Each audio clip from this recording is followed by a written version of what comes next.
Hawa watu bwana wa namna hii hapa juu uwaga sinaga shobo nao hata kidogo, sababu wana tabia kama za wachezaji wa Simba. Wachezaji wa Simba bwana wanapokuja hapa Tanzania tunawapokea kwa shangwe na mabaruti, kwa mihemko. Wape mechi hizo 5. Ile ya kwanza ambayo ndio ya utambulishi, watapiga mpira wataua. Ya pili mfano ya ligi watacheza mpira vizuri. Ya 3 watacheza mpira. Ya 4 sasa ndo wanaanza kuboronga. Tuachane na wachezaji wa Simba, tuje kwa watu wa namna hii. Huyu hapa juu.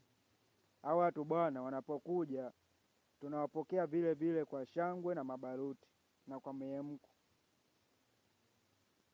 Ile siku ya kwanza tunakuta tumejitafuta nini tulikuwa tumewasubiria kwa hamu, tuna vishilingi mfukoni, nakuta tumejaa. Siku 5 tu kumama